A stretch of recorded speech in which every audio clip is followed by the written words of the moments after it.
So howdy, back to the Robertson power hacksaw. I promised after the cleanup video, my next video would be some on the pumps. I got these both cleaned up. They were caked in a great deal of, this one, just grime. It came off really easy. This one was sitting in it's just in a bath, so the whole casing came clean really easily.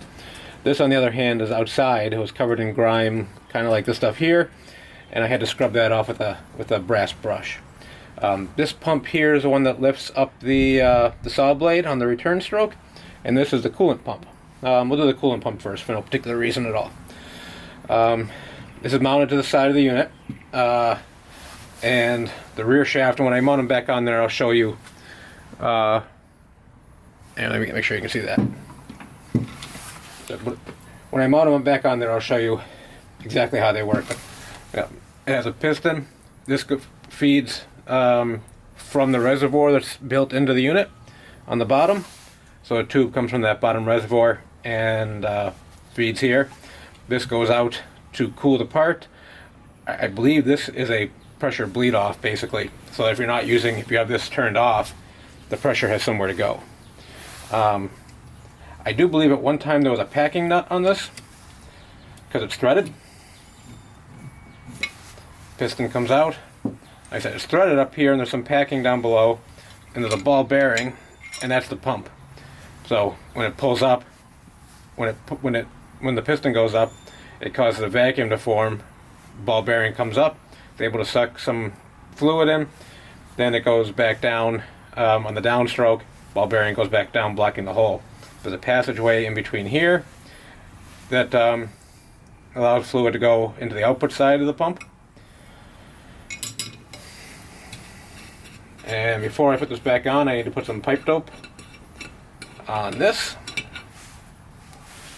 And on the top of this, there's a ball bearing. That one goes on the right. This one goes on the left.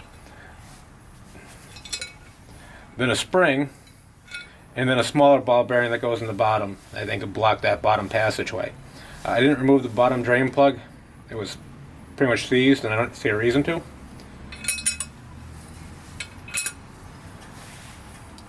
But all the parts seem to be in decent shape.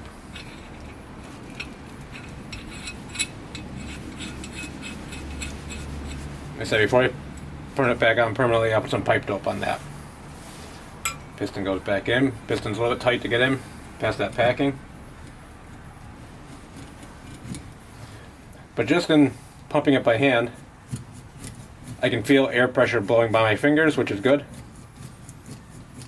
So I'm fairly sure the pump is working halfway decently. I think liquid will probably work better than air. This pump here, like I said, is used to lift the saw blade up on the return stroke. Piston here is actuated by a flywheel off the main drive shaft. And let me see, can you see in there? Just give it a little bit brighter.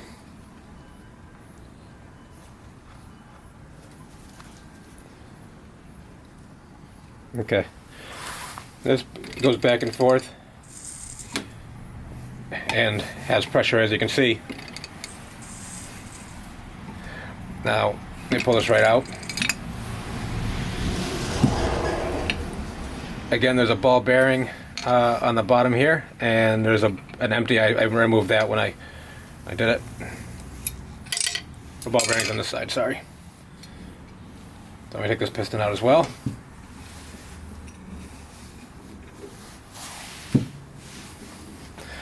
So the way this ends up working is a ball bearing down here in the bottom. There's a hole here.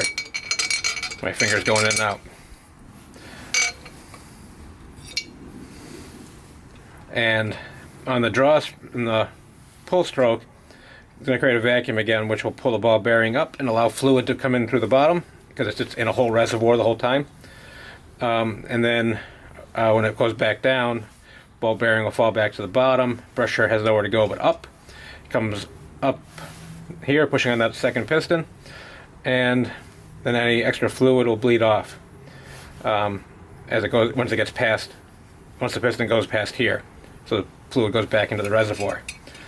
This is just a dipstick, so when it's in the reservoir you can see how deep it is. You fill it up right here. Like I said, they're really simple pumps. And a fair amount of scoring, but I still think they'll work just fine. Leave that out there, it doesn't fall another way.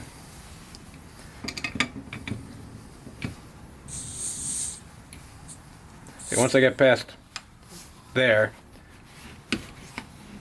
it creates a pressure here.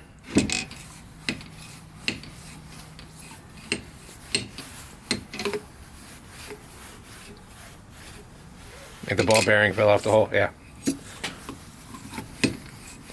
So the ball bearing isn't in that hole. It'll bleed out the bottom. Like I said, they're very simple pumps. But if no one's taken them apart before, it might be useful to see somebody else who's gotten them apart. There's nothing real complicated on it. This hooks up to a shaft, and I'll show it again when I mount it onto the unit. And while I'm here, I might as well show you where I am on the repair. Let me remove the camera from the tripod. So here she is. She's a bit cleaner, not that much. I mounted it on wheels. I used 3/8 inch steel. I top mounted it so it wouldn't be that high. I want it to be able to fit under my bench when I'm done, which would be a tight fit, but I think it'll fit. Yeah, I think it'll fit. Otherwise, I'll put a spacer or something like that to raise the wheels up. If I bring it up another inch or so, I can probably go. I took everything off of this and cleaned it and degreased it. I'm still waiting for the switch to come in for the power cord. I have a new cord. I'm going to replace this one. It's old and crappy. It didn't have a power switch, so I'm going to put a switch with an emergency shut off on it. And yeah, I think that'll be better. But I got the vise cleaned up. I need to make a cup for the vise, and I'll show it when I get it outside later on. I'll do another video where it's in the light. I can't close it all the way and provide pressure. It's as far as I can close it because there's a cup that goes on the end of that lead screw that's missing. I can make it on the lathe. That's not a complicated part. Like I said, the whole base is hollow. I pulled out about 3 gallons of grime, and I picked up a 1 gallon little pressure washer pump thing, you know, like a bug sprayer, and I'm going to put some kerosene in it and spray it around the edges to try to get as much of the crap out of the edges as I can, because it rolls over into the base. And I want to get as much out so it doesn't go through the pump. I could just bypass the pump, but all these this casting here has weep holes for the coolant fluid to go back down into that base. So yeah, it is what it is. What else is there? That's about it, really. I mean, there's not much left for me to do besides wait for that power cord to come in. I could power it up, I suppose.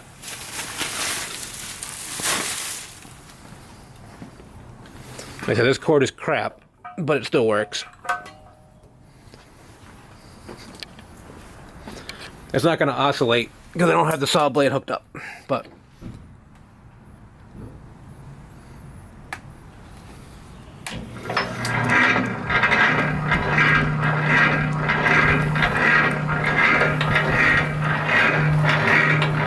and that noise is from the gear train. I have dry chain lube on there right now.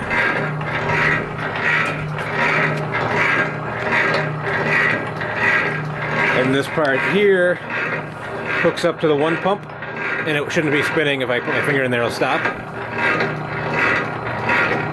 And it oscillates like that for the lift action on the arm. And here's the oscillator for the water pump, for the coolant pump right here. And I'm not going to put my finger in there because it's way too dangerous.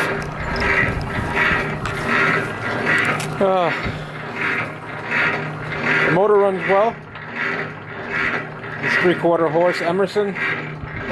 There wasn't a lot that needed to be done on that. And everything else was basically cleaned up. Let me shut it back off.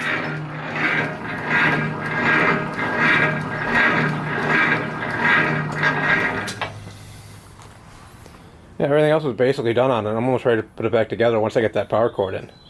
I'm going to mount the power switch on the front, and then route the cables down the side of the unit on the right side from the, if you're looking at the back, which is the opposite side from where the coolant will be dumping, so there shouldn't be any chance of coolant landing on the power cords.